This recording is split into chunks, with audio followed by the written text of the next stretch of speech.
భారతదేశం పేద దేశంగానే ఉండాలి, ఇది సోరోస్ యొక్క ఆలోచన. ఎప్పుడు స్ట్రగుల్ పడతానే ఉండాలి, ఇది సోరోస్ యొక్క ఆలోచన. సోరోస్తో పాటుగా చైనా వాళ్ళ ఆలోచన కూడా ఇదే ఉంటుంది.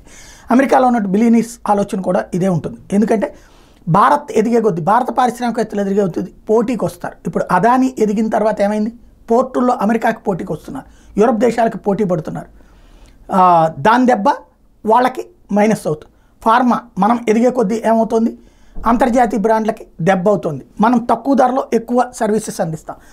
అలాగే మనకు సంబంధించినటువంటి ఇస్రో ఎదిగే కొద్దీ అవతల ఉన్నటువంటి దేశాలకి మైనస్ అవుతుంది. ఎందుకని, వాళ్ళేమో లక్షల కోట్లు సంపాదించేది మనం వేల కోట్లతో ఇచ్చేస్తాం. ఆయుధాలు వాడు ₹1,00,000 అన్నది మనం 10,000 రూపాయలకి ఇస్తాం. ఇట్లాంటి అన్నీ మనం ఎదిగే కొద్దీ వాళ్ళకి మంటెక్కిపోతుంది.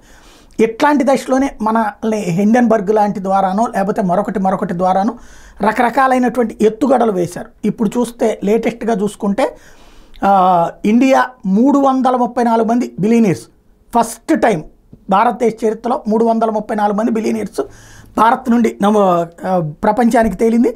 గౌతమ్ అదాని అందరిలోకి ఎలా టాప్, మళ్ళీ నెంబర్ 1 కింద వచ్చాడు. ఏ అదానిని తొక్కేయడానికి హిండెన్బర్గ్ వాడారో ఆ గౌతమ్ అదాని 11.6 లక్షల కోట్ల రూపాయల సంపత్తో నెంబర్ 1 అయ్యారు. అంటే గౌతమ్ అదాని ఫ్యామిలీ టోటల్గా top spot in this year ranking with 95% increase in wealth compare to the last year. ఇది లాస్ట్ ఇయర్ ఏ గౌతమ్ అదానిని పడగొట్టాడో సోరోస్, ఇప్పుడు అదే గౌతమ్ అదాని నెంబర్ 1కి వచ్చాడు. అట్లాగే బిలియనీర్లను దెబ్బ కొట్టాలన్నట్టు సోరోస్ కుట్ర దెబ్బతింది.